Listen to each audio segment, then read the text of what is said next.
हमारे साथ अंतरिम बजट पे बात करने के लिए हैं डिपार्टमेंट ऑफ इकोनॉमिक अफेयर्स के सेक्रेटरी अजय सेठ सर और साथ ही डिपार्टमेंट ऑफ फाइनेंशियल सर्विसेज के secretary doctor Vivek Joshi sir. Sir welcome on Zee business sir. Sir fiscal deficit का जो टारगेट है आपका 5.9 था, लेकिन आप 5.8 आपने अचीव की बात कर रहे हैं और साथ ही जो नेक्स्ट ईयर का आप बता रहे हैं 5.1% हो जाएगा। सर कितना रियलिस्टिक लगता है? 100% कि 5.8 तो अब देखिए कि इस वर्ष के 10 महीने पूरे हो चुके हैं, तो 5.8 तो बिल्कुल होने वाला है। मतलब जो अभी हमारे पास आंकड़े हैं उसके हिसाब से 5 पॉइंट होगा। और अगले वर्ष की जो बात है 5.1 की, तो जो भी एस्टिमेट्स हैं जो कर के संबंधित हो लें या खर्च के संबंध में जो है वो रियलिस्टिक एस्टिमेट्स रहें और पूरी पारदर्शिता के साथ करे गए हैं कि और पिछले 3 वर्षों में जैसे आपने देखा है कि जो भी कुछ प्रॉमिस किया है उससे अच्छा अचीवमेंट करके दिखाया है। और इसमें पब्लिक फाइनेंस में एक realistic but at the same time little conservative, there is no point कि हम बड़ा एग्रेसिव होके उसमें करें, लेकिन 5.1 is a very realistic number for next year. That's great sir. Sir public investment तो अच्छे से बढ़ रहा है। यदि हम रिवाइज एस्टिमेट से बात करें तो करीबन 16% की ग्रोथ आपने कैपिटल एक्सपेंडिचर में रखी। लास्ट ईयर के बात करें, लास्ट ईयर से इस बार देखें तो 11% से ऊपर की ग्रोथ है। लेकिन से प्राइवेट इन्वेस्टमेंट उस गति से नहीं बढ़ पा रहा जैसी उम्मीद सरकार को है या जिस तरीके के सोप्स प्राइवेट सेक्टर्स को दिए जा रहे थे उसको देखते हुए। आपके इस ऑब्जर्वेशन से मैं पूरी तरह से सहमत नहीं हूं। अगर आप आंकड़े देखें तो इस वर्ष के पहले 6-7 महीनों में जो प्राइवेट इन्वेस्टमेंट आया है वो पिछले वर्ष के इन्वेस्टमेंट की तुलना में ज्यादा अच्छा है। नए इन्वेस्टमेंट्स अनाउंस हो रहे हैं और अब प्राइवेट सेक्टर का ये जो आप बात कर रहे हैं, साल भर पहले वो परिस्थिति थी कि प्राइवेट इन्वेस्टमेंट नहीं आ रहा था। अब प्राइवेट इन्वेस्टमेंट भी पूरी तैयारी से इन्वेस्टमेंट बढ़ रहा है। सर ऑल स्पेक्ट्रम पे आप ये बात कह सकते हैं या सर स्पेसिफिक सेक्टर्स कुछ ऐसे हैं जहां पे इन्वेस्टमेंट प्राइवेट का अच्छा है और बाकी कुछ ऐसे सेक्टर्स हैं जो मिस आउट हो रहे हैं?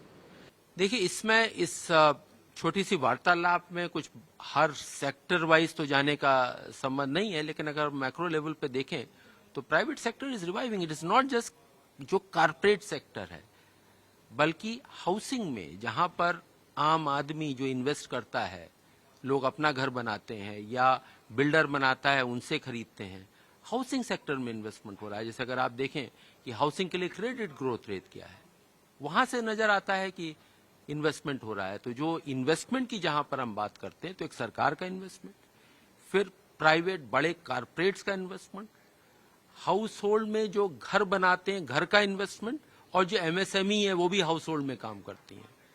तो इन सभी में जो क्रेडिट ग्रोथ आ रही है और जो इन्वेस्टमेंट आ रहा है, बड़ा ही पॉजिटिव सिग्नल आ रहा है।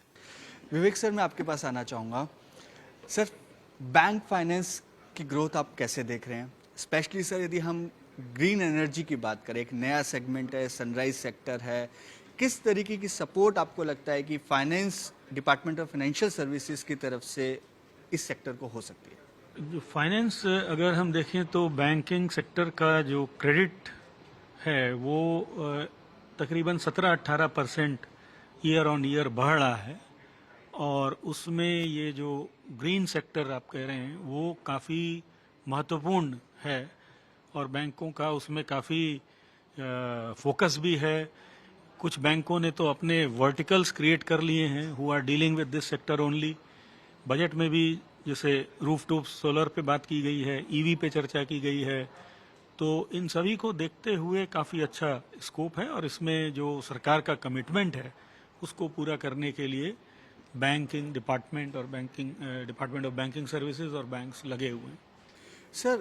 सर ने कहा कि ईवी पे काफ़ी अच्छा काम हो रहा है। एक जो आपने नया सेक्टर इस बार पकड़ा, काफ़ी सरप्राइजिंग भी था, न्यू टेक के लिए आपने एक अलग से बजट एलोकेशन किया। कौन कौन से ऐसे सेक्टर्स उसमें इंक्लूड हो सकते हैं जिसके लिए आपने इतना बड़ा 1 लाख करोड़ के आसपास का सर आपने बजट एलोकेट किया है सर? तो कौन कौन से सेक्टर्स इसमें टैप हो सकते हैं सर? इस बारे में उत्सुकता होना काफी वाजिब है। इसमें जो अनाउंसमेंट है वो सनराइज सेक्टर है और ये बात ध्यान में रखने की है कि ये वो सेक्टर नहीं है जहां पर टेक्नोलॉजी किसी दूसरे देश में ऑलरेडी बन गई है, कमर्शियली इस्टेब्लिश्ड है। ये वो सेक्टर है जिनका पोटेंशियल है, उसमें अभी रिसर्च होनी है, इनोवेशन के बारे में सोचा जाना है, इन्वेस्टमेंट लगेगा, 4-5 साल उसमें खर्च होगा, लेकिन उसके परिणाम निकलेंगे, फिर ग्रोथ फेज में वो आएगा।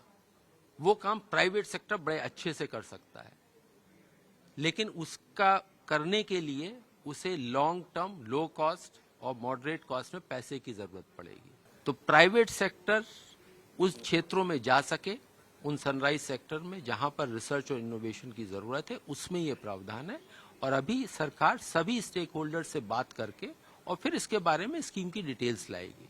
सर, इंश्योरेंस सेक्टर की बात करें, आज प्रधानमंत्री आयुष्मान योजना का जो कहें कि लोगों को और जोड़ा गया, आशा वर्कर, आंगनवाड़ी वर्कर।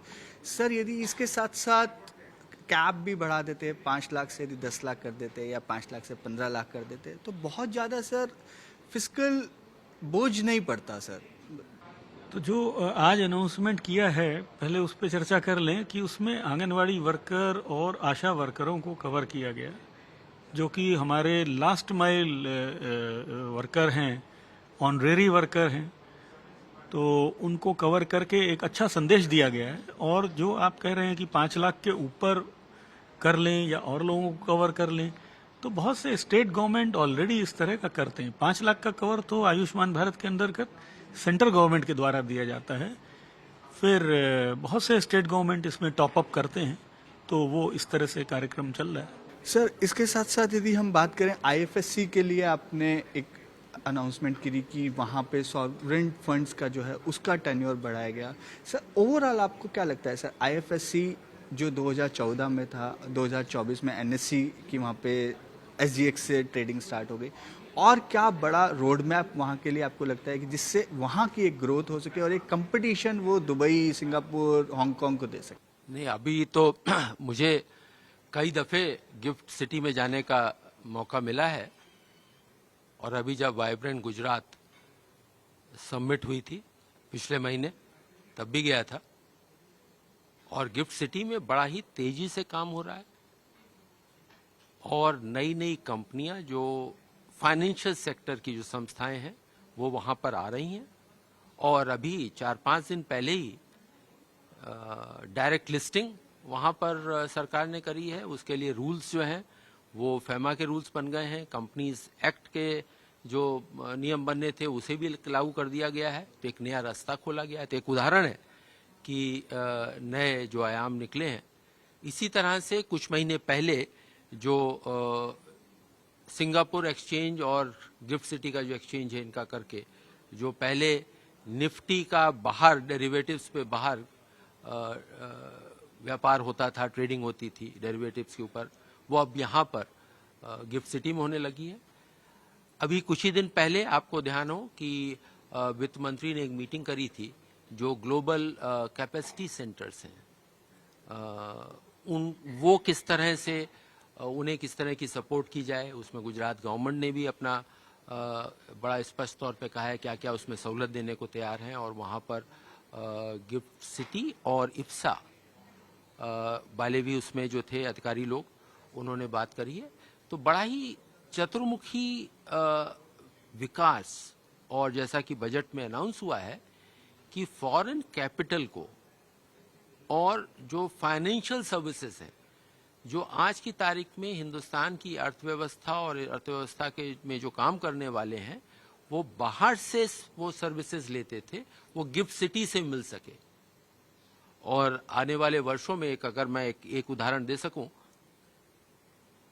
1000 एयरक्राफ्ट जो हमारी देश की एयरलाइंस ने ऑर्डर किए हैं, पहले के जमाने में या पहले के वर्षों में एयरक्राफ्ट की लीजिंग आयरलैंड या दूसरे इस तरह के दूसरे देशों से होती थी। अब उसका पूरा प्रावधान कि वो गिफ्ट सिटी से लीजिंग हो सके, उसके बारे में किया गया है। तो एक बड़ा ही लार्ज स्केल इन्वेस्टमेंट उस तौर से आ सकता है। ठीक है, thank you sir, thanks for giving time to Zee business sir. Thank you.